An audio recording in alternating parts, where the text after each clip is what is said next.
Believe it or not, walking is better than running for fat loss. Sean here from Fit Fusion Brotherhood, and in today's video, I'm going to explain why walking is actually better than running when it comes to fat loss for the majority of people. Now, I know how this sounds. It might sound crazy, but I will break it down for you, so bear with me. We're going to go over some obvious points, but also some points that maybe you haven't considered as to why our most successful clients aren't necessarily runners or even that do a lot of cardio, but they do walk a lot. So let's get into it. Okay, so the first point is relatively obvious, but it is very important to point out. And that really comes down to sustainability, because running is very difficult to keep up long term, with the exception of very few runners that just kind of love doing it. So it's hard on the joints. You got to kind of psych yourself up for each run, and it's very difficult to maintain and do it over and over and over again. Now, the biggest problem with a lot of people when it comes to fat loss and exercise is we tend to focus on just those 30 minutes of working out, where it really comes down to the consistency throughout the day. So when it comes to walking versus running, walking is something that almost anyone can do, and you can do it anywhere, and you don't have to worry about kind of psyching yourself up for it or beating your body up. It's one of those things that you're going to do and actually feel good about it after, whereas running is more of a challenge. You got to really push yourself to get to that point. One of my favorite quotes when it comes to running is, "Don't run to get fit so you can run." But a lot of people tend to think of it in the reverse order, whereas they want to get fit, they want to burn a ton of calories, so they start running, doesn't work out for them, and then they kind of burn themselves out and it doesn't work out and they get discouraged. So the next segment, I'm going to talk about the actual calorie difference of running versus walking and how that impacts your fat loss. Okay, so we know fat loss comes down to calories in versus calories out. So how is it possible that walking burns more calories than running? So again, calories in versus calories out, it's very easy to focus on the calories in because it's something that we can quantify, and it's simple and it is objective. But the calories out part of the equation is a lot more complicated, and most people don't understand how we actually burn calories. So for the average person, the vast majority of calories that we burn is going to be through our metabolism. And if you've listened to any of our other videos, you'll realize that this is one of those things that you can't really alter too much. You can bring down your metabolism, but it's very difficult to boost it up.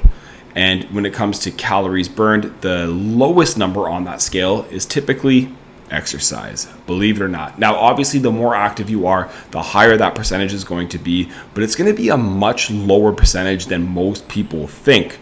Now, there's two other things in this as well. One of them is the thermic effect of feeding, so just the amount of calories that you burn through digestion. So stuff like protein and fiber are going to help increase this, but that's for a different video.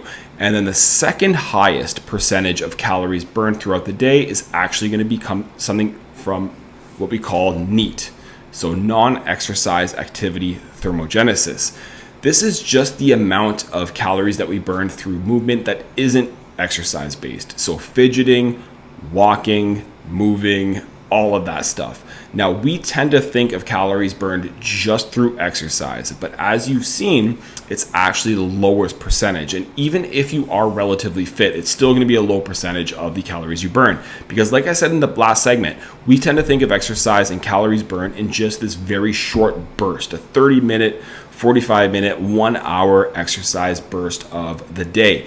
But it's the other 23 hours really that start to add up and make a significant difference. So a lot of our clients have the exercise part down pat. They're able to work out 3, 4, 5 times per week, but they're sitting down all day and they're wondering why they're not really able to break through this plateau. And then we've had other clients who may be even a little bit less consistent with their workouts, but super active with their walking, moving around all the time. Maybe they have just a very active job and they're able to maintain and continue their fat loss growth. So it really comes down to understanding where that fat loss and where those calories are actually being burned. Because throughout the day, even if you are active through your workouts, but you're sedentary during the day, you're probably burning fewer calories than someone who doesn't work out maybe as much, but is very active throughout the day. So let me be clear, a 30-minute run versus a 30-minute walk is not the same. You're going to burn more calories during that 30-minute run. I don't want to be misconstruing that at all. You are going to burn more calories during the run, but there are other factors that come into play. One factor that a lot of people don't consider is the effect on hunger. So for instance, when you go for a run, you're much more likely to have a spike in hunger and as a result overeat because of the amount of stress that it puts on your body and the amount of calories that you're burning in a very short period of time. And we know it's much easier to take in calories than it is to burn calories. So if something is spiking your hunger, you're much more likely to take in additional calories, whereas walking doesn't have that same effect. So you can walk for a very long time without having that similar hunger spike. This doesn't necessarily happen to every single person, but it's a very common thing that I used to see all the time at the gym. And if you're one of those people that the more you exercise, the hungrier you get, it's actually going to potentially do more harm than good, rather than kind of toning it down a little bit and focusing on something a little bit more sustainable, like increasing your steps. And finally, let's be honest, the best ability is availability. And when it comes to running, there is always going to be that injury risk, especially for the average person. Ankle injuries, knee injuries, shin splints, back pain, hip pain, all of this stuff. And once you get injured, if you get injured, not only are you going to be restricted from running, but even your walking is going to be an issue and your steps are going to go down as well. But when it comes down to walking, very low impact, very low chance of getting injured, and it's much more sustainable.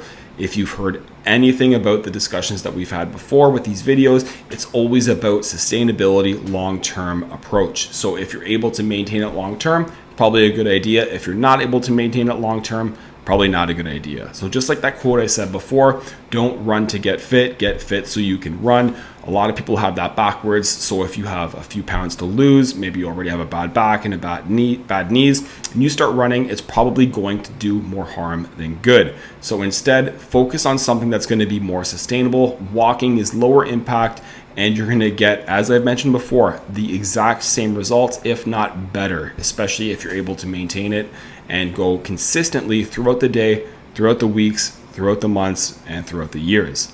So does this mean that running is bad?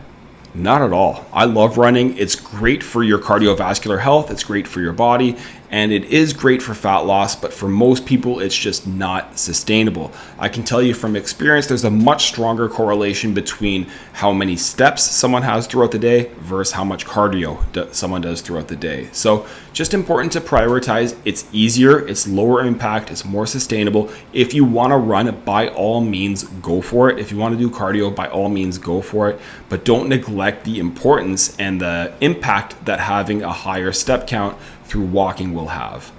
If you guys enjoy videos like this, do us a huge favor, like, comment, and subscribe. See you in the next one.